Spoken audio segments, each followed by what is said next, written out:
I think that's something that I took for granted before, but the amount of love that David had for his people and for his God is something not to be taken for granted. And that's why the story is so special. So I guess my first question would be, I mean, there are so many eyes on this project and it hasn't even come out yet. Did you guys anticipate the intention when you booked this role? Nope. um, I think we get asked questions like this quite often, like especially Michael, how does it feel, the magnitude to play David? And I think the truth is, as actors, you kind of get excited about the opportunity to work, especially the couple of years that we've had with COVID and then the writer's strike and so on and so forth. And so I mean, we probably forget the magnitude of what the show brings, which I think is a good thing, because if we didn't, if we thought about that too much, I think would be terrible. Yeah, in a way, I guess we have to forget about the grandness of who we're playing and just look at them as human beings, and bring them down to our level. In the end, these were real people that lived, and so just looking at them as that and not making them larger than they are. Yeah. Yeah. How familiar were you both with the story of David before coming onto this project? And has your perception of this story changed after filming? I was very familiar with it. I grew up with the story of David. I don't remember a time where I didn't know about David. Um, and I think for me, getting to tell the story just provided so much context into what it was to be a young teenage boy who's a shepherd and a musician, going up against a man of war, and a giant. It's truly terrifying. And it takes so much courage to be able to do something like that. It takes so much love to love the people behind you so much that you put yourself in that position. Um, I think that's something that I took for granted before, but the amount of love that David had for his people and for his God is something not to be taken for granted. And that's why the story is so special.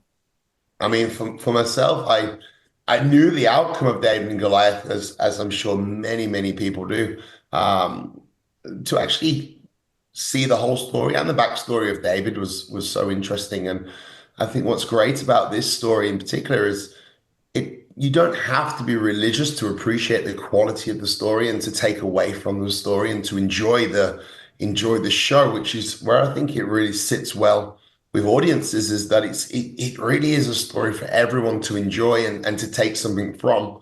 Um, and maybe it will introduce people to a different way of thinking, and it should ultimately leave people asking questions, which is the ultimate goal for any actor, is to ask the audience, what would you do in that situation? And that was what was powerful for me with playing Goliath. So many people see him as just this bad guy in the brutes with no heart and potentially no brain, which is probably why I was cast for it. So to have the opportunity to try and bring that in and to give people a question: is he all bad, or is there a reason for the him being how he was? I think was great, a great opportunity. If there was one moment or scene or line or, moment off screen or on screen that really affected you and stuck with you, if you could pick that one out, what would it be? For me, I think the strength to protect what you believe is right. And that happens a few times throughout here. I don't want to give away too many things, but it definitely happens to Goliath when he decides to stand up and fight, and it happens to David as well when he steps forward, um, with all the fear that stands beside him, and has the courage to face the ultimate challenge. And that's what really sticks with me, is to try and take away from this experience for me personally, and just carry on, um, taking each day as it comes, and to try and keep fighting the real life and real opportunities that come by being brave, in my opinion. Yeah, there's so many special moments. I guess you know Don't what? say, don't say beating me. I do I'm have going to to turn say this that off was right now. pretty cool. A pretty cool move. No, it was day one. Was such a special day for me. It was my first ever day acting in front of a camera officially. This is my first TV gig, and it was just this coronation of a day, and I remember it like the back of my hand. Um, and it was a scene with Louis Ferrer, who plays my father, Jesse. And he was talking about the story of Joshua, and he says, "Be strong and courageous, do not fear." Um, that message has been replaying for me over and over and over, both to the character David and to me as a human being. It resonates with me so much, and it provides so much context as to why David did the things he did. But it's inspiring for me to take on the giants in my life, and hopefully, to people watching the show, it inspires them to be strong and to be courageous and to stand up to their giants. Well, I first want to ask, what was it about this script that drew you to House of David?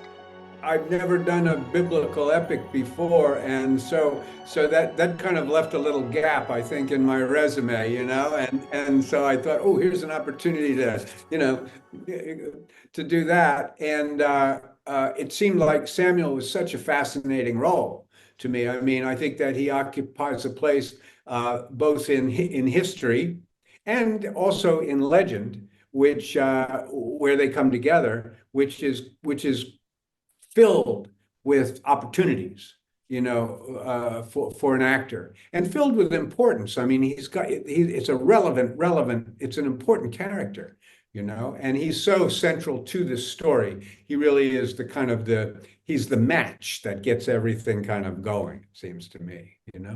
I love that. I love when I watched you, it seems like you discovered something so unique about Samuel. You brought new things that, you know, brought him to life, really. For my mind, what was something that you discovered about Samuel that really helped anchor you into who he is? A lovely question, and I'll tell you that when I think, or when we think of the Old Testament, I think we tend to furrow our brows and see a lot of sort of retribution and a lot of swords, a lot of begatting, and just a lot of heavy duty stuff. You know what I mean? One of the th and there's a reason we do that, because that's what it is. There is that in there. This is a tough story of very tough-minded people going through some very, very tough times, seems to me. But what I was not prepared for, I did not anticipate it, was the feeling of absolute uh, joy and even levity that I felt when I was in David's company. I think, and it becomes apparent from the minute I set my eyes on him. And I wasn't looking for that at all. That's not a planned thing. That has to do with, well, it has to do with four people. It has to do with Michael and David and Stephen and Samuel, and the kind of coalescing of those four beings, it seems to me, that and that he brings out, that David just brings out this relief and pleasure and happiness that Samuel feels, and that was unlooked for, as I say, and it's also a color that I just think would have been easy to kind of miss. Were there any other moments or lines or scenes that took you by surprise that really just affected you and stuck with you?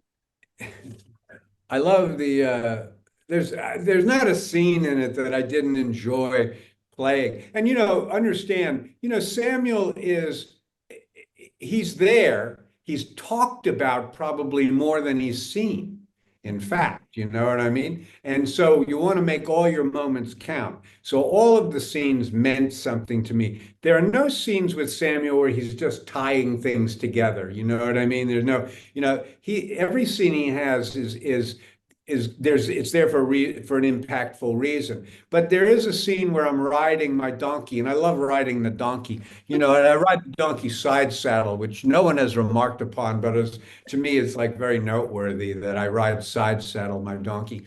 Because, but my apprentice, Silas, informs me that he says, "How long are we going to be away?" And I say, "I don't know. Why do you ask?" And he says, "Well, my wife is pregnant." And so I go, "Oh." And I say, "Well, if that's the case, then I think I advise you to get a lot of sleep now because I prophesy you're not going to get a lot of sleep in the future." And to me, I get a tremendous kick out of that because this is Samuel, the prophet, making fun in a way, of his own self a little bit. So, and I know when I watched that, I played the scene, and then you play it, and then you move on, and then I watched the scene not long ago, and I was just so delighted, with it. I thought that scene plays nice, it's a sweet scene. It says something about Samuel, That's what you want to do. Yeah. So you guys play some of the antagonists of House of David. Can you tell us about your characters? It's funny because we're talking about that we don't feel like antagonists at all. What does it mean? What does it say about us? The way she We are says. people who are struggling to keep everything together. I think both Queen Ahinoam and the king really believe that they're on the right path. They really don't understand why the shift, why suddenly king who was king and anointed 3 times is now asked to step down, and there's like some kid who is being anointed as king. So they cannot accept it. They won't accept it, and it comes with great consequences as well. What was something that you guys discovered about your characters that really helped connect you to them and, make them real and alive and full-bodied?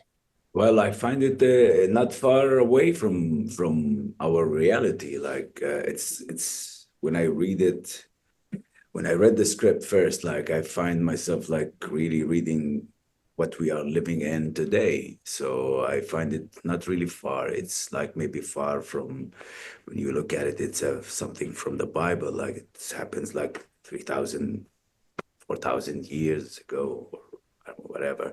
So it feels like reflects really our life today. So the whole relationship between them, the whole journey that they have to face, it's the power and the empowered and the faith and the material life that they have to go through and the whole journey of it. It's like you look at it as if the history repeats itself somehow.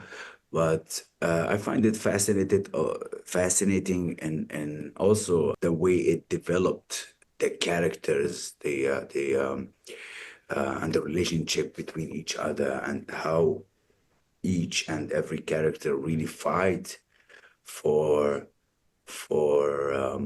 keeping what they have achieved, and this is what we are struggling today, like to really struggle to achieve more and more, and being more of materialized, and we slowly like loses our values If there somehow. was one moment or scene or line that really affected you or really just stuck with you, what would that be?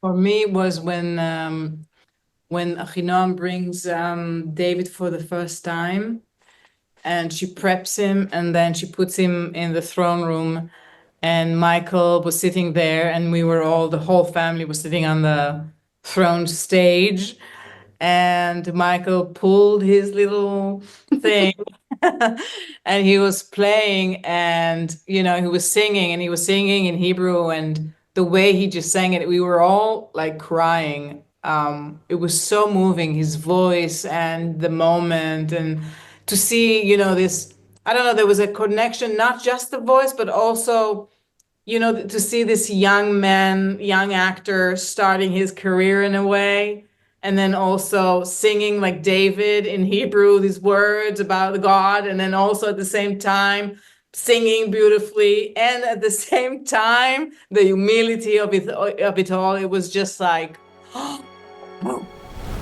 So I can only imagine the immense difficulties that can come when bringing scripture to screen. What were some of the most challenging aspects of taking on this project? That's great. I can only imagine. That's a great imagine part. But anyway, I like that it's a you good noted. movie. I've heard of that. Yeah, it's a big story. It's a story I've wanted to tell since I was 16 years old. I went to Israel with my dad and of my first camera that he bought me with money he didn't have, and I got to just go to David's tomb, and it's just like, man, this person's story has echoed through the centuries, and we still sing his songs. And David and Goliath is synonymous with the underdog, and it's just this incredible story. So, what must the life lived have been like, And so it's a wonderful thing to, with every film that I've made, to or been a part of making. I've been dreaming of telling David's story. So there's been years and years of research and preparation and dreaming of being able to do this. And so, you know, it really is just trying to make the most entertaining TV series that I can, and then really trying to honor the story. I mean, the story does the work. The story is amazing. That's why it's still with us. And I'm just trying to do the story justice in the medium of television. Yeah, it is such a beautiful story, and so many people know it and love it. And there are various adaptions of David's story that have come to screen, but yours is different. So what would you say is different about the House of David's take on David's story? Well, it's interesting that when you think about like the parting of the Red Sea or the life of Jesus or the crucifixion, there's several portrayals that are iconic in the last 100 years of our medium.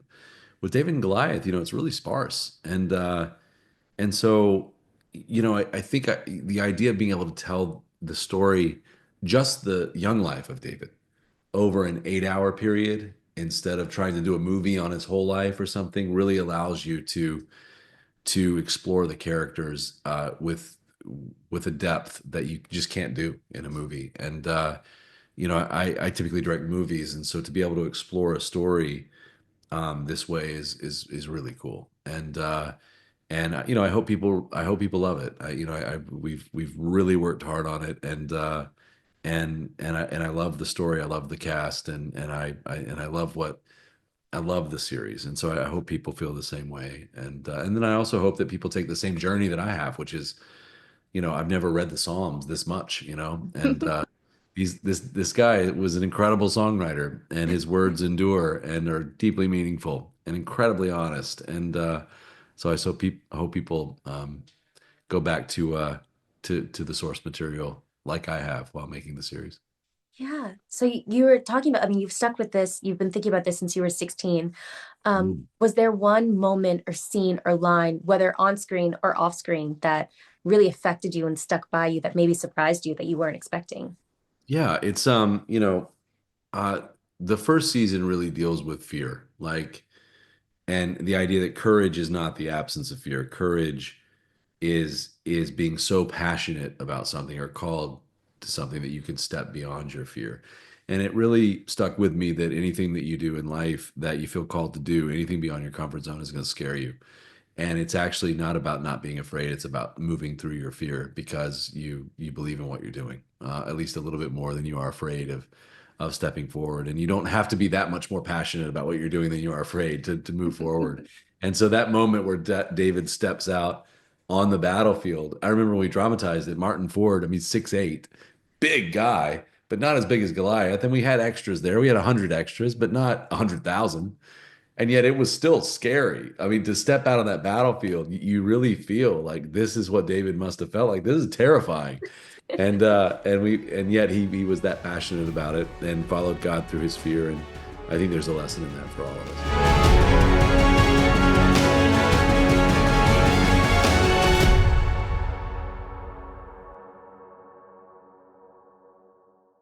If you enjoy videos that follow your values like ours, and you want to help us continue, go to movieguide.org/donate, because we're actually a nonprofit. You may not know that, but we're working in Hollywood every day to help families have more choices that follows their values. And also subscribe right now.